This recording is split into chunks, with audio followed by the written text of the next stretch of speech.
जय श्री स्वामी जी महाराज, जय माँ पीताम्बरा, जय श्री शिव शंभू। संतों की कृपा असीम है, अनंत है, नित्य है और अक्षुण है।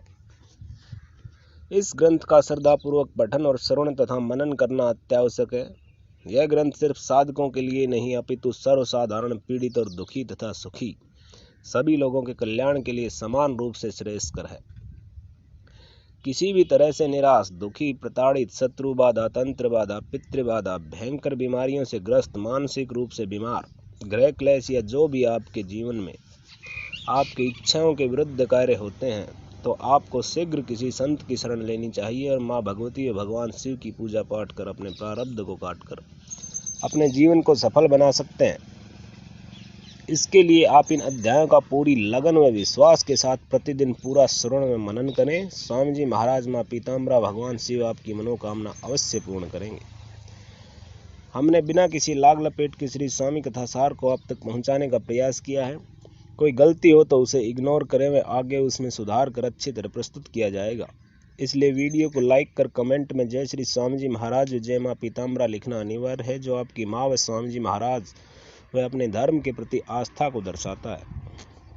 और इस चैनल पर बहुत से ब्रह्मलीन व जीवित संतों के संस्मरण उनकी आज्ञा से प्रस्तुत किए जाएंगे। हम ऐसे संतों के सानिध्य से अपने जीवन में मार्गदर्शन प्राप्त कर रहे हैं, वे आपको भी उनकी शरण प्राप्त करने में सहायता प्रदान करेंगे। जय माँ पीताम्बरा, जय माँ कामाख्या, जय श्री स्वामी जी महाराज की जय। श्री गणेशाय नमः। श्री स्वामी कथा सार षोडश अध्याय। मैं आज श्री स्वामी कथा सार के 16वें अध्याय का पाठ कर रहा हूँ। आप इसका श्रवण करें।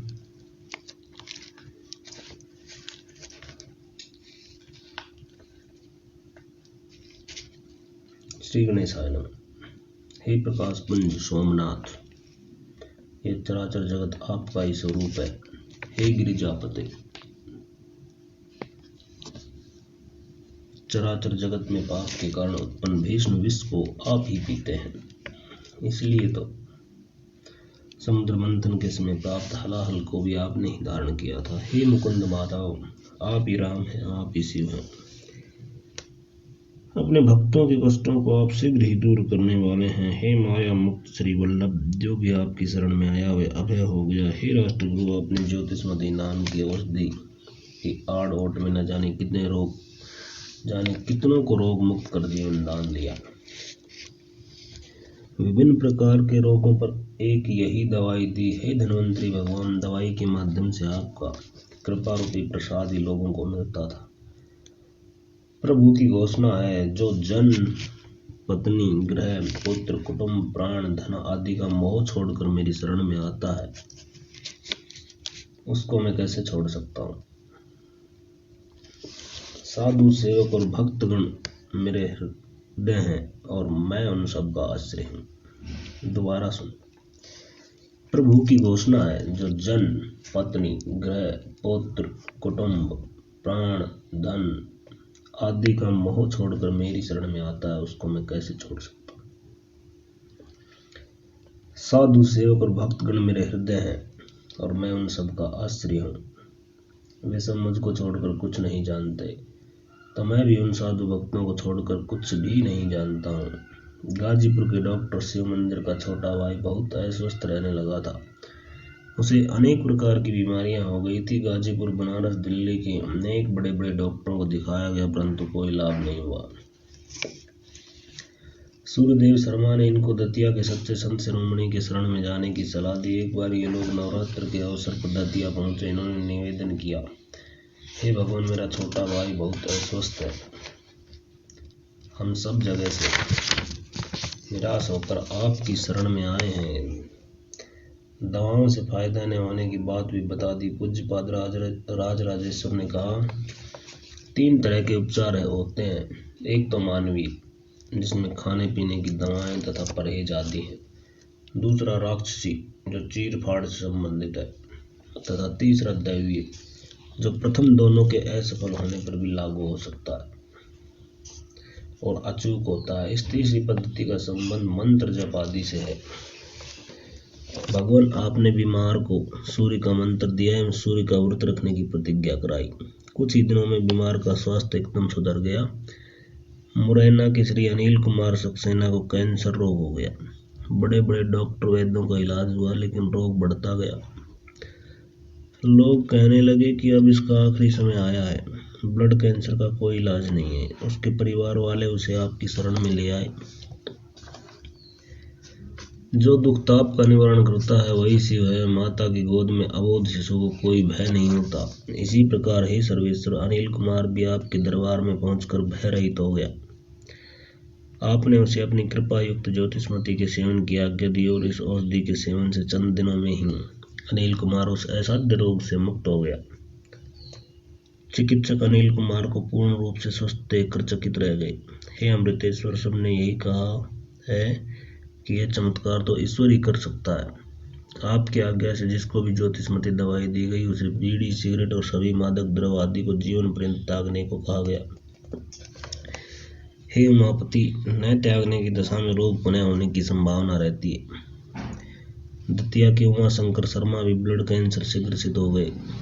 इन्हें भी डॉक्टरों ने मृत प्राय घोषित कर दिया था। इनके पिता इन्हें आपकी शरण में लाए। हे परमानंदनाथ, अनिल कुमार की भांति इन्हें भी आपने ज्योतिषमती के सेवन की आज्ञा प्रदान की।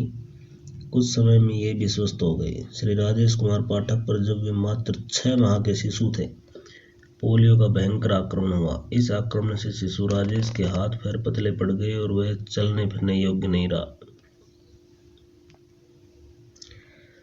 10-12 वर्ष तक उसकी विभिन्न स्थानों पर चिकित्सा होती रही, परंतु कोई लाभ नहीं हुआ। अंत में उनके पिता ने राजेश को आपके चरणों में लाकर पटक दिया और बड़े करुण स्वर में पुकार की, हे संताप हरण, इस बालक की चिकित्सा बड़े बड़े डॉक्टरों से कराई है, धन पानी की तरह बहाया है, जिससे आर्थिक संकट भी हो गया है। सब जगह से हताश होकर आपकी शरण में आए हैं। आपकी कृपा होने पर कोई कार्य असंभव नहीं होता। आपने कहा प्रारब्ध तो भोगना ही पड़ता है, और करुणा कर उसको भी ज्योतिषमती देकर स्वस्थ कर दिया। अगले दिन प्रातःकाल जिस समय प्रभु भक्तों को दर्शन देने हेतु चौक में विराजमान थे और भक्तगणों से तरह तरह की बातें करते हुए उपदेश दे रहे थे, एक दुबले पतले बीमार से आदमी ने प्रणाम किया। श्री प्रभु ने ममता भरी वाणी से पूछा, रतन सिंह, तुम इतने दिनों से कहाँ थे? है बोला, महाराज मैं दमा से ग्रसित हूँ। भक्त बोला, अपने गुरु भाई की दशा देखकर बोले भक्त बोला अपने गुरु भाई की दशा देखकर बोले, महाराज ये कितने दुबले भी हो गए हैं। रतन सिंह हाथ जोड़कर बोले, डॉक्टर ने जवाब दे दिया और मेरा जीवन आपके हाथों में। रतन सिंह की गंभीर और शोचनीय स्थिति देखकर हे अश्विनी कुमार, आपका ममता में हृदय द्रवित हो उठा और बोला से कहा, इन्हें अभी ज्योतिषमती ला कर दो। हे अमृत सागर, कुछ ही दिनों में रतन सिंह स्वस्थ हो गए। स्थान के प्रबंधक बसंत पंचमी के उत्सव की तैयारी में लगे हुए थे। कई प्रकार के कार्यक्रम, पूजन अर्चन, अभिषेक और इसके पश्चात सांस्कृतिक गोष्ठी और रात्रि को गायन का कार्यक्रम निश्चित कर सूर्यदेव बगीचे में अपने प्रभु श्री स्वामी जी के पास आज्ञा लेने गए। श्री स्वामी जी ने कहा, गायन के लिए श्री आदिल खान को बुलाओ। सूर्यदेव ने सूचित किया, महाराज आदिल खान अपनी मधुर सुरीली आवाज खो चुके हैं। तब प्रभु ने कृपा कर आदिल खान को ही बुलाया और ज्योतिषमती देने की आज्ञा दी। 1 माह के अंदर ही उस्ताद खान साहब को अपनी खोई हुई आवाज वापस मिल गई। हे करुणा के सागर, आपकी अहेतु की कृपा का शेष भगवान भी अपने हजारों मुख से वर्णन करने में असमर्थ हैं। अपने भक्त श्री रतन सिंह को एक दिन श्री महाराज ने कहा, तुमको हम एक मंत्र बताना चाहते हैं, उसका उपयोग धन कमाने में नहीं करोगे। रतन सिंह ने कहा, हे महाराज, आप जो भी आज्ञा देंगे वह मेरे लिए कल्याणकारी होगी। मैं तो मर गया होता यदि आपकी कृपा न होती। मेरे जीवनदाता प्रभु आप ही हैं। तब रतन सिंह को एक मंत्र तिल्ली झाड़ने का प्रदान कर दिया। इस मंत्र का ऐसा प्रभाव होता है कि अनेक व्यक्ति जो तिल्ली के मरीज थे, जिन्हें कई चिकित्सकों ने असाध्य कहकर लौटाया था, वे सभी इस मंत्र के द्वारा उस बीमारी से छुटकारा पा गए। हे पुराण पुरुष, यह आपकी कृपा का ही फल है। प्रोफेसर AP त्रिपाठी भोपाल से दतिया आए और श्री प्रभु से प्रार्थना की कि भगवान, हेड इंजरी, सर के चोट के सर्वोत्तम इलाज के बाद भी मेरी स्मरण शक्ति में सुधार नहीं हो रहा है।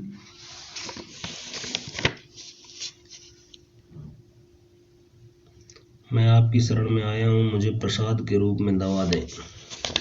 श्री महाराज ने कहा, दवा तो दे सकते हैं, लेकिन ये प्रसाद नहीं वरन दवा है। और ज्योतिषमती दवा दे दी। संत की आज्ञा से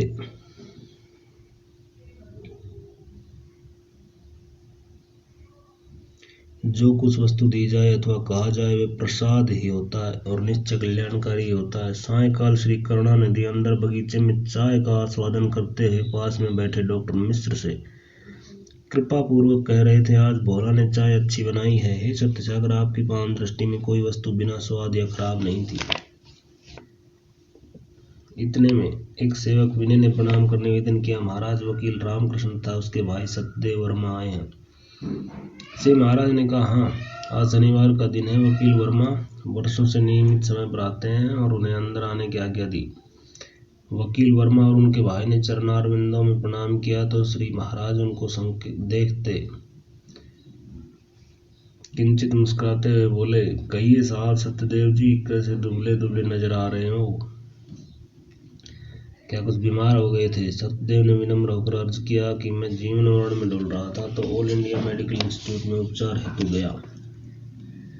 मेरे खून और मूत्र के परीक्षण को देखकर हताश होकर डॉक्टर बोले, तुम्हारी हालत बहुत दयनीय है, आप एक दिन बाद आएं तब पुनः परीक्षण होगा। घर आकर हे जीवन धन आपको याद करता करता सो गया और स्वप्न में देखा कि दतिया के शिव मंदिर के पास खड़ा हूँ। हे देवादिदेव करुणा के सागर, आप सामने से आ रहे हैं।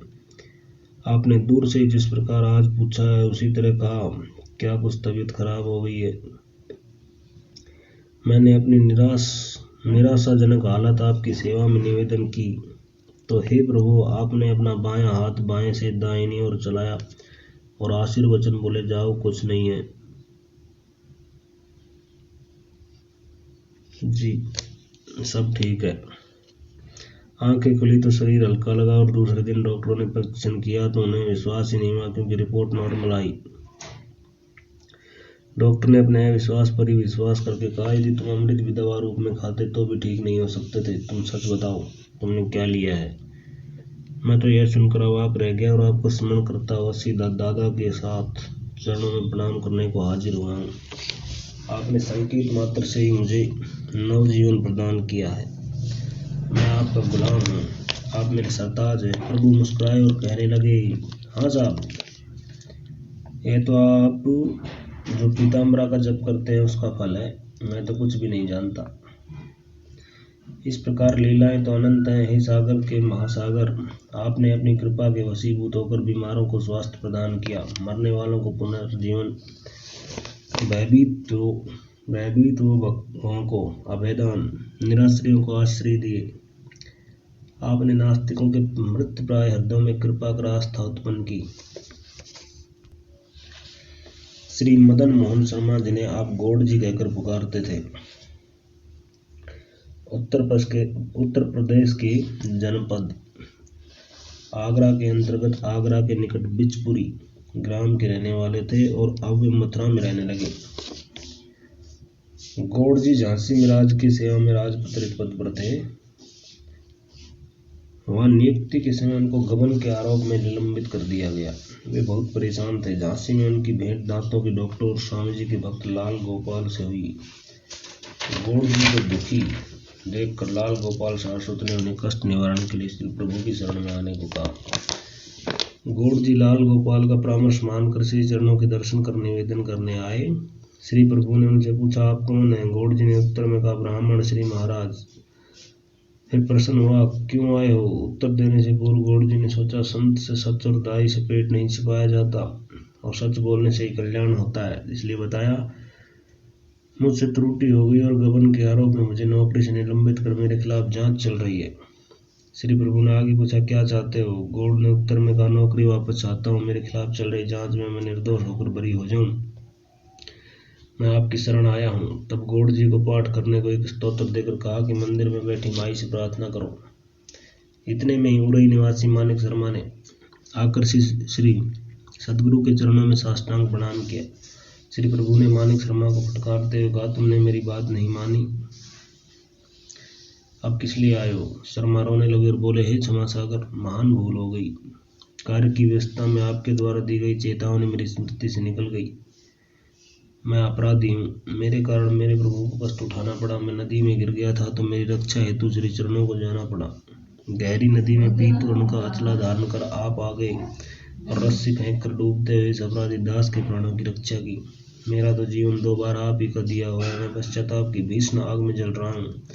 हे अग्निमुख, आपने मेरे पिताजी श्री चतुर्भुज शर्मा जो कि सद्गति प्रदान की, श्री चतुर्भुज शर्मा को भी सद्गति प्रदान की और अंत समय में आप ही उनके निकट रहे।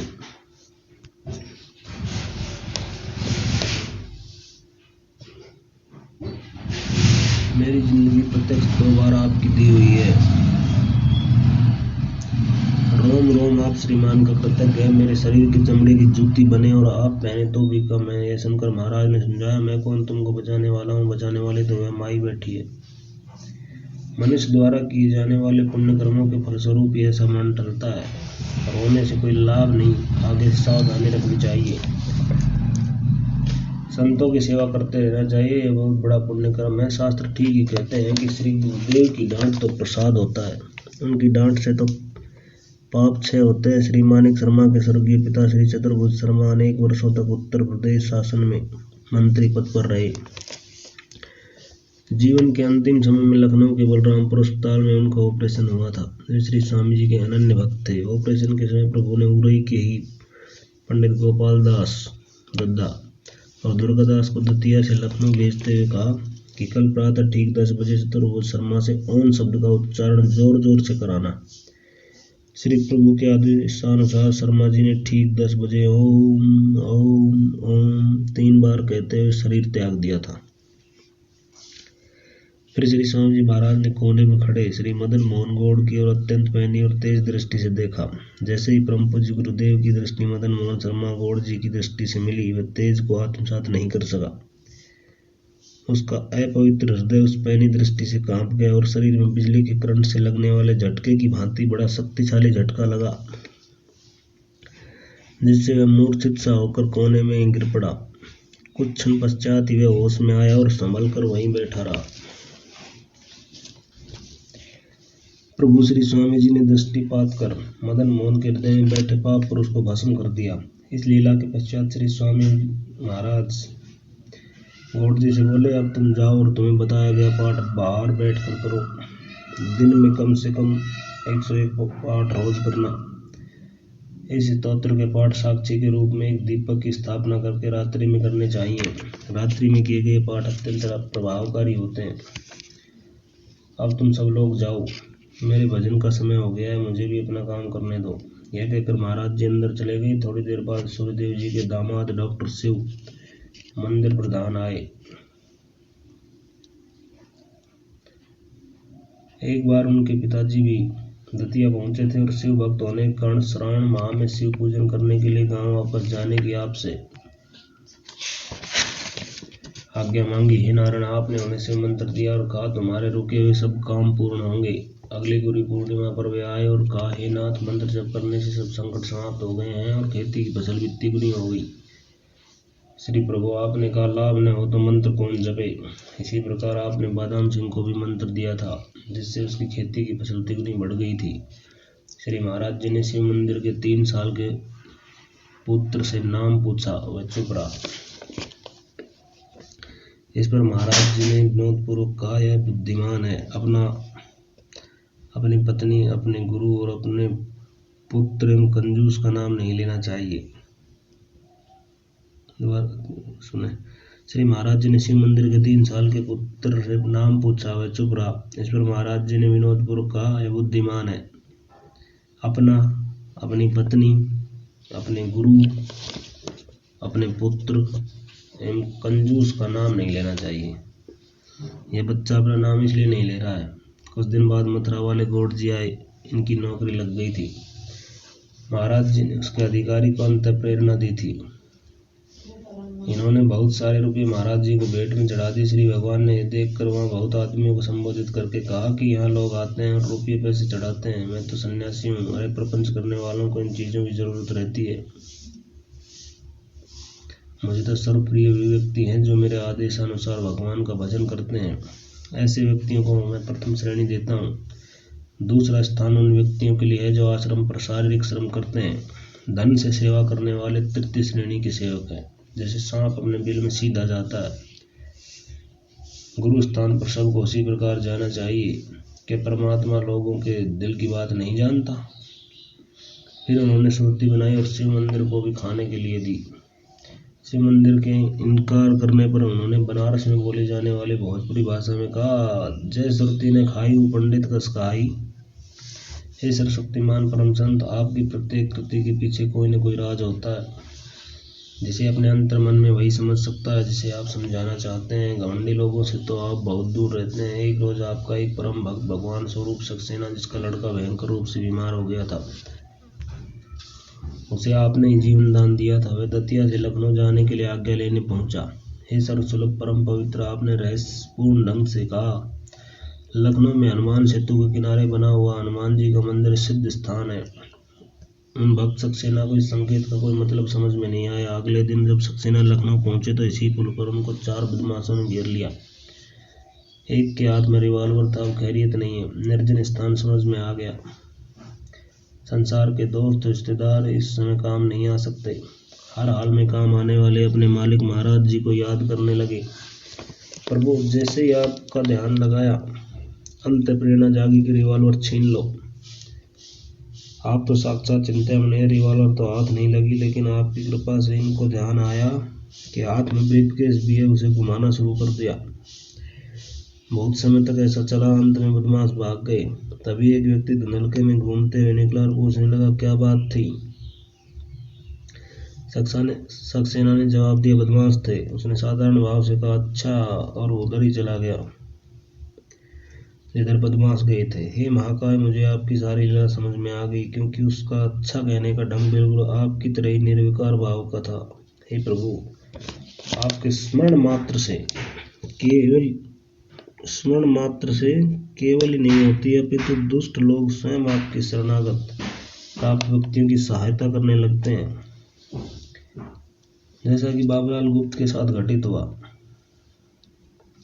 बाबूलाल गुप्त के हाथ में एक अटैची थी। वे ग्वालियर स्टेशन जाना चाहते थे। अटैची में कुछ रकम ज्यादा थी। शिंदे की छावनी लश्कर में पहुंचकर जब ऑटो रिक्शा से स्टेशन जाना चाहते थे तो उन्होंने देखा कि एक बदमाश व्यक्ति एक खुला बड़ा चाकू हाथ में लेकर एक दूसरे ऑटो रिक्शा वाले से कह रहा था कि मैं तुझे अभी खत्म करता हूँ, सारा रुपया निकाल दे। एक और ऑटो रिक्शा वाला पास में ही खड़ा था। उसे भी चाकू दिखाकर कहा, जरा भी यहाँ से हिले तो तुझे भी खत्म कर दिया जाएगा। बाबूलाल गुप्त ने मन ही मन सोचा कि रकम तो दूसरे की अमानत है, वह तो जाएगी, साथ में अब जान भी जाएगी। उन्होंने मन ही मन पूज्यपाद श्री स्वामी जी का स्मरण किया, प्रभु, अब द्रौपदी की भांति आप ही मेरी रक्षा कर सकते हैं और मेरा यहाँ कोई नहीं है। इसके कुछ ही क्षणों बाद वह चाकू वाला बदमाश बाबूलाल गुप्त से बोला, सेठ जी, इस रिक्शा में बैठो, मैं तुम्हें स्टेशन पहुंचा देता हूँ, बाद में इन लोगों को देख लूंगा। बाबूलाल चुपचाप स्टेशन के लिए बैठ गए। इस प्रकार आपकी कृपा से बाबूलाल नहीं बचे, बल्कि दूसरे ऑटो रिक्शा वाले की गुप्ता जी के माध्यम से प्राण रक्षा हुई। हम लोग बहुत घमंडी और मूर्ख हैं, संतों की महिमा पर विश्वास नहीं करते। क्या संसार में ऐसा कोई मनुष्य हो सकता है जो भलाई करने के बदले में धन या कोई वस्तु न चाहे और ऊपर से अपना नाम भी न चाहे? ऐसा व्यक्ति जो बदले में कुछ न चाहे वह विश्व स्वरूप संत ही हो सकता है। अनादिकाल से आप पतितों का उद्धार करते आ रहे हैं। हर घटना एक सितारा बन जाती है। प्रेम नारायण त्रिवेदी, जिलाधीश जबलपुर की एक बार अपने बड़े अफसर से शत्रुता हो गई। उन्होंने उच्चाटन का प्रयोग कर दिया, जिससे शत्रु अर्ध पागल हो गया और 1 महीने में पदोन्नत भी हो गया। आचरणहीन कार्य करने पर भी त्रिवेदी की तकदीर बड़ी अच्छी थी, क्योंकि ये संतों को मानने वाले थे। गुरु से भी झूठ नहीं बोलना चाहिए।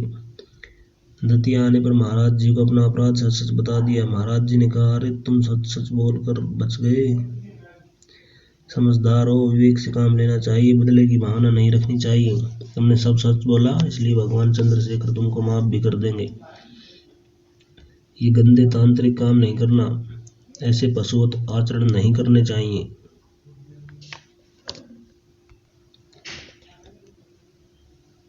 शुद्ध ढंग से तांत्रिक काम करने से तो भगवान भी मिल जाते हैं। यह विद्या परमात्मा को प्राप्त करने के लिए है। कलयुग में वैदिक कर्मकांड एवं योग साधना बड़ी कठिन है। तंत्र विद्या का सहारा प्रभु प्राप्ति के लिए सुगम है। हे सहस्त्र चक्षु, आप अपने भक्तों के घर बाहर की भी परवाह और खबर रखते हैं। उनके घरेलू झंझटों को भी उसी तरह निपटाते हैं जैसे परमार्थिक कर्मों के मार्ग में आई बाधाओं को। नागपुर की रेणु शर्मा की बैंक लॉकर की चाबी खो गई।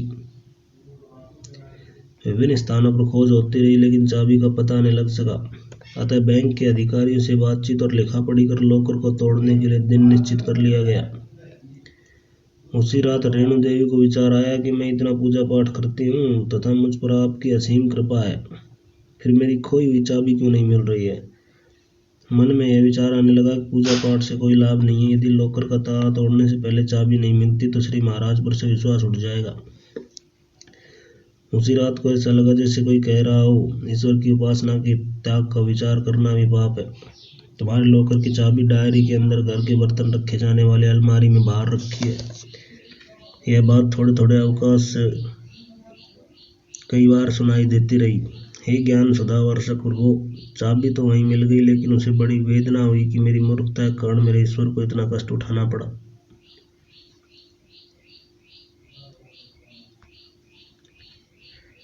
भक्तों को धैर्य नहीं खोना चाहिए। यह तो बहुत साधारण परीक्षा थी। श्री हरिश्चंद्र को जो परीक्षा देनी पड़ी थी सब जानते ही हैं। श्री प्रभु तो अपने सेवकों के सुमेरु पहाड़ के समान अपराधों को भुलाकर उनके रजकण के समान गुणों को अपने हृदय में रख लेते हैं। श्री राम रतन निगोती बहुत पहले ही प्रभु की शरण में आ गए थे। इनको मंत्र मिला, उसका जप करने वालों को जैसा कल्याणकारी और अभ्युदयकारी प्रभाव होता है सो उन पर भी हुआ।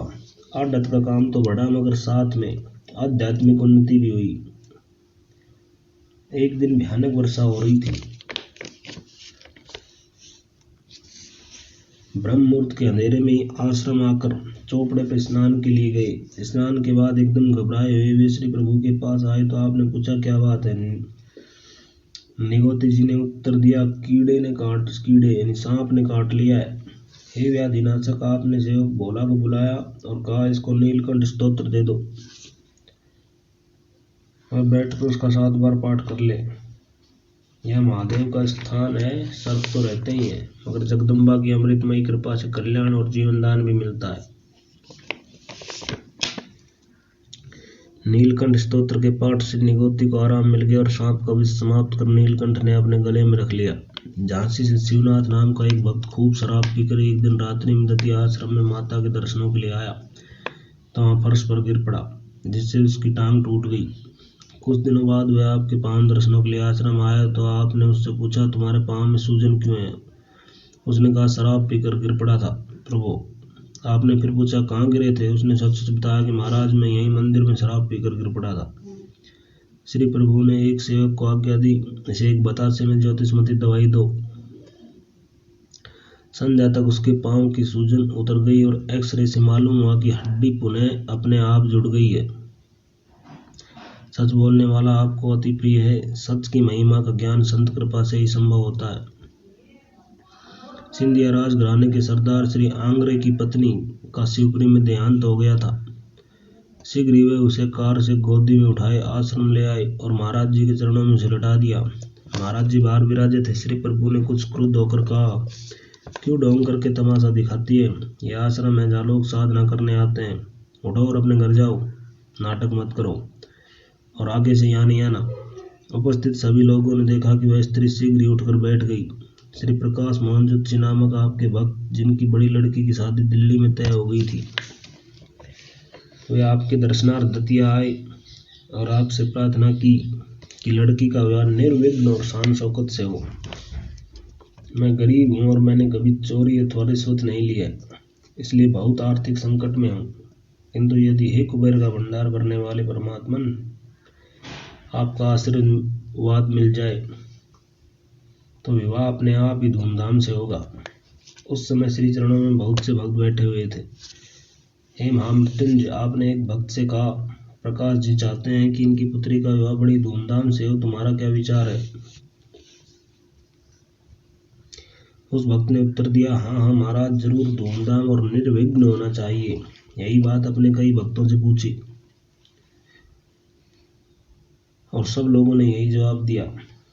हे चंद्रशेखर, आपने भक्त से कहा, प्रकाश जी, जब इतने लोग चाहते हैं कि वह ठीक प्रकार से हो तो ठीक प्रकार से ही होगा। हुआ भी ऐसा ही, बड़ी धूमधाम, जैसा कि धन कुबेरों के यहाँ होता है वैसा ही हुआ।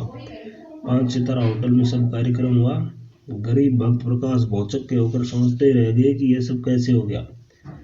प्रकाश तो क्या, पुरातन काल से ही लोग सोचते चले आ रहे हैं। और इसमें रहस्य की बात यह है कि जब तक कार्य चलता है सारे सोच विचार बंद रहते हैं। कार्य समाप्त होने के बाद ही समझ में आता है कि क्या हो गया और कैसे हो गया। हे प्रभु, आप ही अन्नपूर्णा हैं। अन्नपूर्णा को किसी से कुछ मांगने की क्या आवश्यकता है। उसका काम तो कल्याणकारी वस्तुओं को बांटना ही है। एक बार जब आप वृंदावन अपने स्वधाम रामनारायण वैद्य बाबू गुप्त सूरदेव आदि भक्तों के साथ पधारे थे। उस समय वैद्य जी ने बिड़ला मंदिर के प्रबंधक पंडित मदन मोहन शर्मा को भोजन व्यवस्था के लिए कहा था, किंतु आपके पधारने से भक्तों की संख्या बहुत बढ़ गई थी और बने हुए भोजन की मात्रा अति अल्प पड़ गई। हे घट घट की जानने वाले अंतर्यामी, हे अन्नपूर्णा स्वरूप, आपने वैद्य जी को बुलाकर कहा, वैद्य जी, आप चिंतित जान पड़ते हैं, क्या बात है। वैद्य जी ने उत्तर दिया, हे प्रभु, भोजन सामग्री कम पड़ गई है, मेरी लाज बचाए, मैं आपकी शरण में हूँ। महाराज जी ने सोचा, जो मेरी शरण में आ गया उसकी तो रक्षा होनी चाहिए, अतः आपने आज्ञा दी, भोजन सामग्री पर कपड़ा रख दीजिए और भोजन करा दीजिए। मात्र 8-10 व्यक्तियों के लिए बने भोजन ने 70-80 व्यक्तियों को तृप्त किया। महाराज जी ने पूछा, क्या सब लोग भोजन कर चुके। वैद्य जी ने रोते हुए अवरुद्ध गले से कहा, प्रभु, आपकी कृपा से सबने भोजन कर लिया है। तब महाराज जी ने कहा, अब कपड़ा हटा दीजिए। कपड़ा हटाकर देखा गया तो वैद्य जी और मदन मोहन श्री आश्चर्यचकित रह गए। पात्रों में खीर पूड़ी आदि प्रचुर मात्रा में बच गई थी। इस प्रकार आपने स्वयं अन्नपूर्णा स्वरूप होकर भोजन का संकट दूर कर दिया। श्री स्वामी जी महाराज इस प्रकार संन्यास धर्म का आचरण करते और लोक कल्याण करते हुए अपना कार्य करते। आध्यात्मिक मार्ग में श्री सद्गुरु समर्थ के रहस्यमय क्रियाकलापों को कोई नहीं जान सकता, लेकिन हर शिष्य, हर भक्त जो भी श्री समर्थ की शरण में गया, वह स्वयं के जीवन को देखे तो निश्चय ही महसूस करेगा कि उसके समान समर्थ गुरु का अनुग्रह प्राप्त करने वाला धनभागी अन्य कोई नहीं है। हे करुणा निधि, विश्व की कोई भी शक्ति स्वयं स्वयं परमात्मा ही संत कृपा रूपी कथाओं के अध्याय को समाप्त नहीं कर सकता।